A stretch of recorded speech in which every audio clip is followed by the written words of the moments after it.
എല്ലാവരുടെയും ഒരു സംശയമാണ് GCC കൺട്രീസ് ആണോ യൂറോപ്യൻ കൺട്രീസ് ആണോ നേഴ്സിംഗിന് ബെറ്റർ എന്ന്. സോ ആ സംശയമുള്ള എല്ലാവരും ഈ വീഡിയോ മുഴുവനായിട്ട് കാണാൻ ശ്രമിക്കുക. Welcome to day 23 of 30 day nursing career series.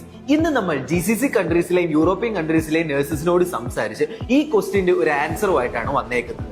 So European കൺട്രീസിനെയും GCC കൺട്രീസിനെയും നമുക്കൊന്ന് കമ്പയർ ചെയ്യാം.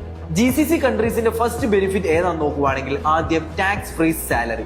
ഇവിടെ ഒരു ഇൻഡിവിജ്വലിനും പേഴ്സണൽ ഇൻകം ടാക്സ് നൽകേണ്ട ആവശ്യമില്ല.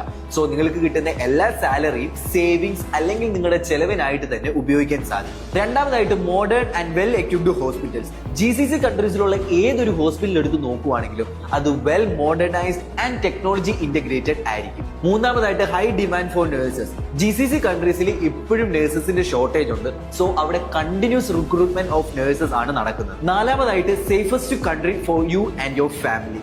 GCC കൺട്രീസ് എന്ന് പറയുന്നത് ലോകത്തിലെ തന്നെ one of the safest countries ആണെന്നാണ് അറിയപ്പെടുന്നത്.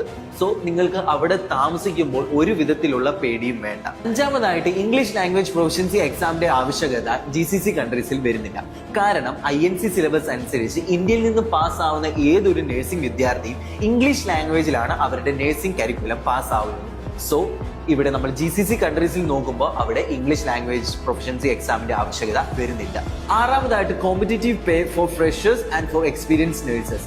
എക്സ്പീരിയൻസ് നേഴ്സ് ആയിക്കോട്ടെ ഫ്രഷർ ആയിക്കോട്ടെ നിങ്ങൾക്ക് നല്ല സാലറി തന്നെയാണ് GCC കൺട്രീസിൽ ലഭിക്കുന്നത്. ബെനിഫിറ്റ്സ് എന്തൊക്കെയാണെന്ന് നോക്കി ഇനി നമുക്ക് GCC കൺട്രീസിൽ വർക്ക് ചെയ്യുന്നതിന്റെ പ്രയാസങ്ങൾ എന്തൊക്കെയാണെന്ന് നോക്കാം. GCC കൺട്രീസിൽ പൊതുവെ ഡിമാൻഡിങ് ആയിട്ടുള്ള ഷെഡ്യൂൾസ് ആണ് കാണുന്നത്. അതായത് നിങ്ങളുടെ വർക്ക് ലോഡ് ചില GCC കൺട്രീസിൽ കൂടുതലായിരിക്കും. രണ്ടാമതായിട്ട് കൾച്ചറൽ ആൻഡ് സോഷ്യൽ റെസ്ട്രിക്ഷൻസ്. നമ്മുടെ നാട്ടിലെയും അല്ലെങ്കിൽ യൂറോപ്യൻ കൺട്രീസിനെ പോലെ ഫ്രീ ആയിട്ട് നമുക്ക് എന്തും ചെയ്യാൻ പറ്റുന്ന ഒരു കൺട്രി അല്ല GCC കൺട്രീസ്. മൂന്നാമതായിട്ട് പെർമനന്റ് റെസിഡൻസി കിട്ടാൻ ഇവിടെ ഇച്ചിരി ബുദ്ധിമുട്ടാണ്. അതുകൊണ്ട് നിങ്ങൾ ഒരു സെറ്റിൽമെന്റ് ആഗ്രഹമായിട്ട് ഗൾഫ് കൺട്രീസിലോട്ട് പോകണ്ട. നാലാമതായിട്ട് അവിടുത്തെ ക്ലൈമറ്റ്. GCC കൺട്രീസിൽ പൊതുവെ എക്സ്ട്രീം ഹീറ്റ് ആയിരിക്കും അല്ലെങ്കിൽ എക്സ്ട്രീം റെയിൻ ആയിരിക്കും. അതിന്റെ കൂടെ തന്നെ ഒരു കൾച്ചർ നമ്മുടെ ഹോം കൾച്ചറിൽ നിന്നും ഐസൊലേറ്റ് ആയി പോകുന്ന ഒരു അവസ്ഥയും GCC കൺട്രീസിൽ വരുന്നു. പിന്നെ അവിടെ ഇവിടെയും ചെറുതായിട്ട് റേസിസവും കാര്യങ്ങളൊക്കെ റിപ്പോർട്ട് ചെയ്തിട്ടുണ്ട്. എന്നാലും എല്ലാ GCC കൺട്രീസിലും ഇല്ല. ചില GCC കൺട്രീസിൽ റേസിസം റിപ്പോർട്ട് ചെയ്യുന്നുണ്ട്. വീഡിയോയുടെ ലെങ്ത് കൂടിയതിനാൽ യൂറോപ്യൻ കൺട്രീസിന്റെ മെറിറ്റ്സ് ആൻഡ് ഡിമെറിറ്റ്സ് നമുക്ക് അടുത്ത വീഡിയോയിൽ സംസാരിക്കാം. അതുവരെ സ്റ്റേ ട്യൂൺ. ബൈ.